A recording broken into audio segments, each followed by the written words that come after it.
Hello everyone, my name is Putty and welcome back for another episode of Por la Noche Enfrentamiento. I see you there, I see ya. Pulled a great rib on the entire locker. Good work, Celeste. This should be good. Well, not great, but you know, it's Wrestler's Court. Accused of not joining the rest of the locker room for a no-doubt. Hey, that's fine, leave her alone. She's gotta buy drinks for everyone. Oh god. Improve their behavior? God, you guys are awful. Working as a heel. What the fuck do either of you know about that? That's useless. God damn it, Phoenix. The one thing I use you for. The one thing. Oh, God. Yeah, Phoenix 4, I was looking at him before the show, and he's starting to get somewhere. Especially for a 21-year-old. He is going to be something. Certainly. Alright. Well, tonight, live on Canal 3, we are going to resolve a couple of issues tonight. Probably resolve a couple of issues tonight. So a lot of this is going to be Trios title focused. So we are going to have a Trios title match tonight. And we're actually probably going to have a Mexican title match too. No, we're not. So Amador Gato and the Dorks are going to take on... Who are they going to take on? That's the question. I think Electric Blue, if you're healed, which I think you are.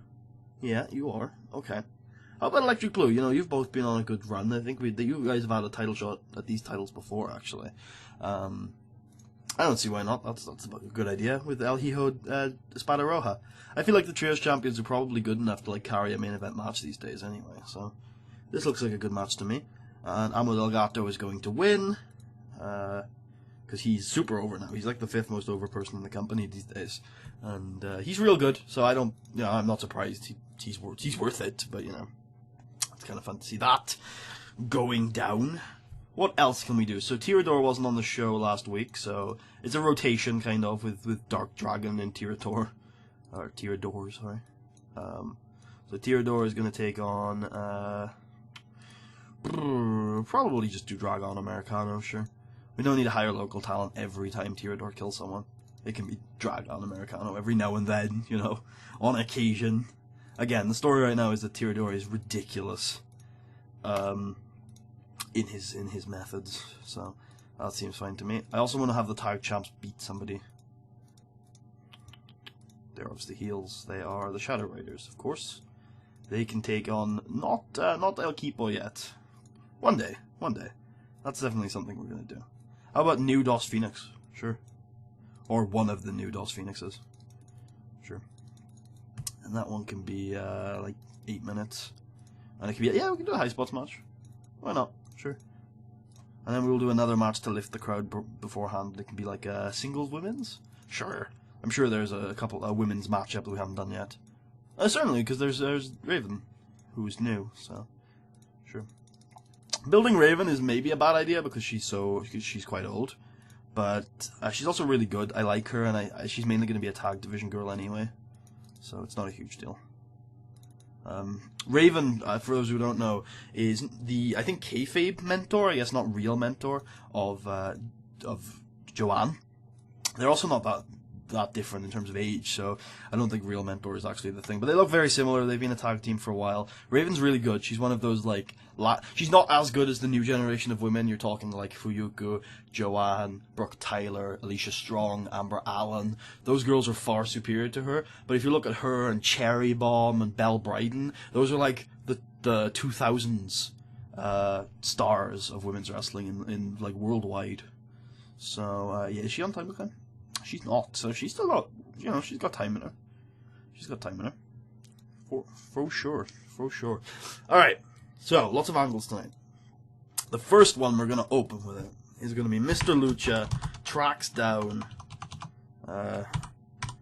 Trier Vida and talks to him about the Trios titles. And Trier Vida explains that in OLLIE, the Campeonatos, they're not just any titles. They're not belts. They're not wrestling Lucha Libre championships. Well, four of them aren't. The main 4 OLLIE titles are actually focusers for Deic power, like mythical power. controlled by 4 gods, 4 deities, and the campeonatos are an extension of their powers. They're focusers for their powers. They're things that make their powers stronger. So, for example, the trios titles focus the powers of the dragon god of death. Of life. Dragon god of life, Treya Vita. And this title can bring... so Treya Vita itself, I shouldn't say himself, itself can bring life to plants and you know, wildlife and things, but it doesn't have enough power to bring life to like a human. But if he had the title, and if not just him, but if anyone has the title and has the title on a very specific day, a day that also brings power to the deity. In this case, in the case of the life god, it's the Day of the Dead. Ironically, it's in November, and if you have those titles on that day, you can bring life to humans. And the trios champions at the moment, the Evil Intent, are planning to have those titles at the Day of the Dead in November, and they're planning to bring life to an army of undead, and that's why you need to stop them. And that's the basic explanation of why the trios titles are so essential. And he also explains, and we're going to make this really long, because it's a long explanation. He also explains that the titles were given their power decades and decades ago, when a luchador, Mr. Lucha, contacted the dragon gods and asked for help against the original Mephisto, the original demon invasion of Mexico. And that's why Mr. Lucha III needs to prevent the demons from holding their titles.